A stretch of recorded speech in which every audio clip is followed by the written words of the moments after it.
Asalamu alaikum. Cha kwanza napenda kumshukuru Mwenyezi Mungu, tumeweza kufika Dar es Salaam salama.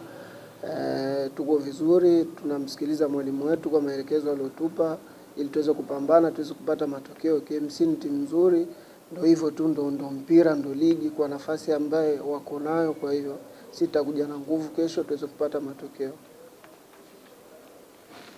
Ramadhan, nyie kama wachezaji mnazungumza ni mnakutana na timu ambayo iko nafasi ya mwisho, na nyie malengo yenu ya msimu huu yametimia ama bado mnaendelea kupambana na? Kiukweli malengo yetu bado hayajatimia, afu na ugumu kucheza na timu ambayo imeshakubali kiupande wa pili kwamba watakuwa wako down sana, lakini mechi hizo ndo zinakuwa ngumu kwa sababu unacheza na timu ambayo tayari wao hawana cha kupoteza. Kwa hiyo sisi ndo tutakuwa umakini utakuwa ni mkubwa kiukweli, maana sisi tunapambania nafasi ya 4. Kwa hiyo si kesho tutapambana kadri ya uwezo wetu tuweze kupata matokeo, maana ligi bado haijaisha. Kwa hiyo si kesho tutapocheza na wapinzani wetu wengine watacheza tarehe 13. Kwa hiyo sisi tuna imani tutapata matokeo mazuri inshallah ili kupambania nafasi ya 4. Tupende uzungumza sasa na mashabiki wa TRA na uelekeo uwanjani. Mimi napenda kuwashukuru sana mashabiki wa TRA, maana tunapofika tunakuwa kama nyumbani. Kwa hiyo tunawaomba tena kesho waweze kujitokeza, kiukweli tutapambana kuweza kupata matokeo katika mechi ya kesho tuweze kuwafurahisha. Shukrani sana Tebero. Naam, hao walikuwa ni timu ya sisi tuweze tukasema kwamba tuna ugumu kwa mechi za away.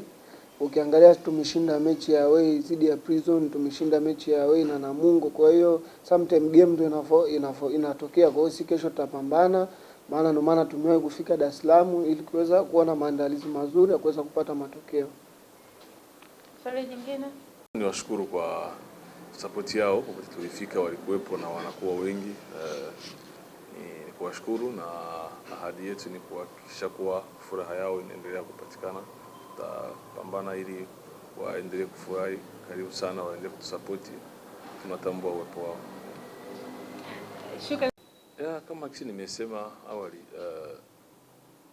tunaweza kuitafsiri kuwa ni pressure, lakini kawa tahadhari kwao. Kwa hiyo sisi nadhani kama ni swala la kusema pressure wala kutahadhari, sisi ndio tuko na position ambayo naweza kusema tunahitaji sana hizo pointi 3. Kuna malengo ambayo tunaona bado tukayafikia kuliko wao. Kwa hiyo sisi tutaingia na seriousness, tutaingia na kuhakikisha kuwa tunawaheshimu na tunaweza kupata hizo pointi 3. Asante, tunashukuru Mungu tumefika salama kutoka Arusha. Jana tumefanikiwa kufanya mazoezi ya kwanza.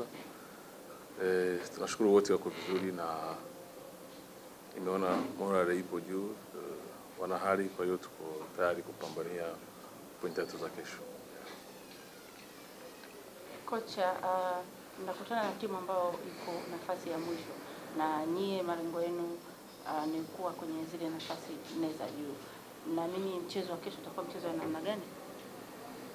Sisi kwanza tunaangalia mechi iliyopita, tulidondosha pointi 3 na Fountain Gate. Kwa hiyo hii ya kesho tunaingia na tahadhari kubwa, tukiingia na hiyo hali ya kuhakikisha kuwa tumepata pointi 3. Kwa hiyo hatuchukulii kama iko na nafasi ngapi wala inafanya nini.